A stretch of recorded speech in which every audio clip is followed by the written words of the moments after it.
Rivers. Happy ThreeTuneTuesday, everybody. We're back for May 20th, 2025. ThreeTuneTuesday. Obviously, it's May 20th, 2025 Tuesday. So the last 3 weeks, I brought you 3 tunes plus a bonus each week from a SoCal, Southern California, 80s punk band. So I figured I'd kind of hang around that realm for another couple weeks. Not the SoCal part, but just mix it up. It's funny, New York is known for punk. The 70s, mid-70s, late 70s, the Ramones and the Dead Boys, lesser known. The Ramones are obviously more well-known. You have the early roots in the early 70s and actually the very late 60s with Iggy Pop. You have the New York Dolls, not really punk, but definitely bands that, the Ramones were checking out and got a lot of influence from. Some people will say Iggy Pop is kind of the great-grandfather of punk. At the time, it didn't exist, but, I think all those late 70s punk bands got a lot of influence from Iggy Pop. But when you look at the 80s, when punk was really more developed, you had a ton of bands that are very, very well known by the punk scene today. A lot of bands I covered that only put out one album in either 1979, 1980, or 1981, who have over the course of decades become, their status as super influential is kind of, untested, undisputed rather. And a lot of them only put out one album. The Germs, the Adolescents, Social Distortion easily could have been one of those bands, but they got back together after their 83 record, after it was 5 years in between albums, 5.5. So they weren't on break for 5.5 years. Obviously they toured, played shows, promoted the 83 record, through 84, but, basically 2.5, 3 years in the middle, they disbanded the band. Mike Ness went to jail. He was addicted to heroin. And then they came back. But they easily could have been, in the same boat. And, a lot of these bands do reunion tours because they've become so iconic. But, 80% of them have one album. The Descendants are a band that kept going. They did break up in the late 80s. Came back in the mid-90s to do another record. And sporadically have put out a couple albums in the 21st century. But anyway, we're going to jump into the D.C. punk scene. But my main point was New York didn't really have a huge thriving, in the classical sense, punk scene in the 80s. The scene there kind of turned into hardcore punk, which is a very different thing. And, very influenced by a band we're going to discuss today, Bad Brains. But yeah, we'll talk New York next week. I'll probably bring you a mix of bands from different areas.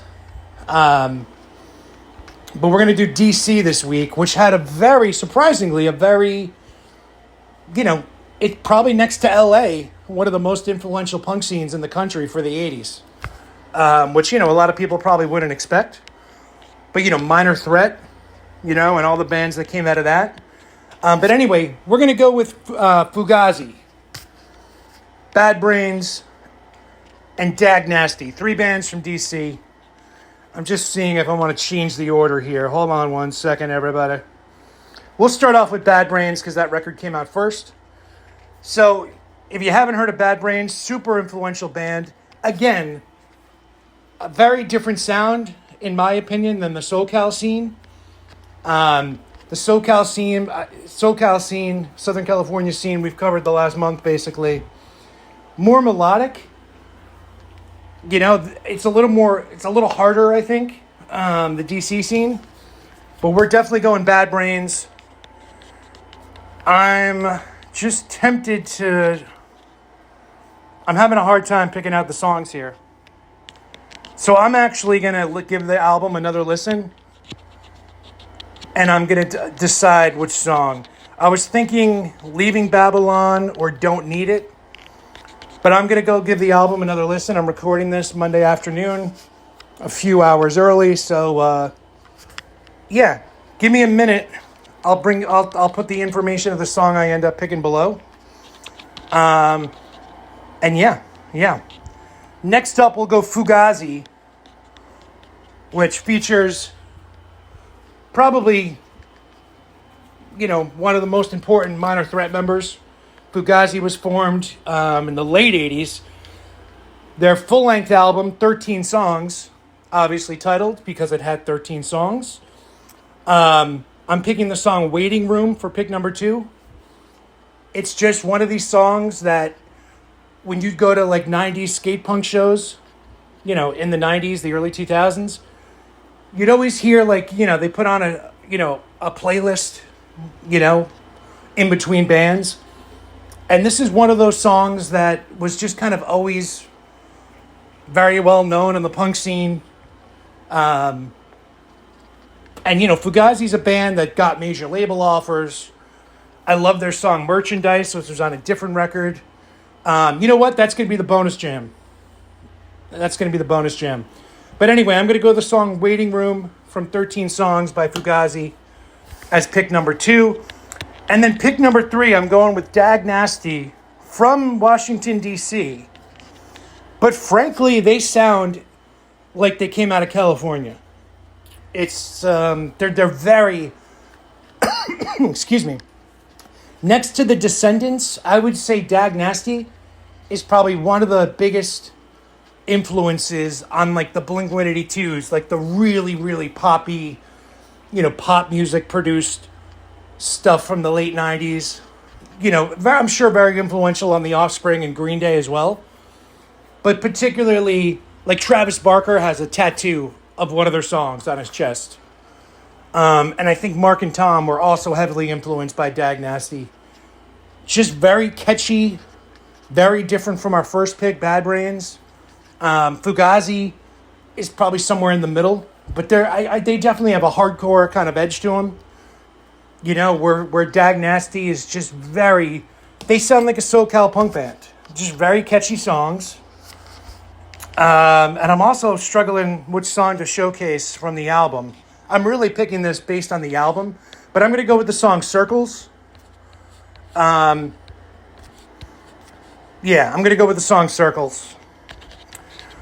And yeah, those are the picks. And then for bonus, I'll do another Fugazi song. I'm going to do the song Merchandise. I just love that song.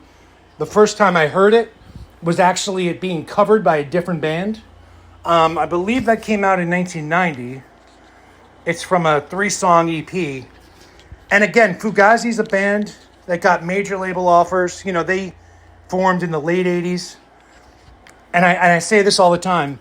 If the Descendants hadn't broken up in 1987, they would have gotten major label offers by 1990. And they would have gotten signed. And they probably would have had a couple hits. I just believe that. I think, they were kind of morphing. They had songs that almost sounded like the guitar riffs almost sounded like they could be Billy Idol riffs. And then they also had some really fast, crazy punk songs.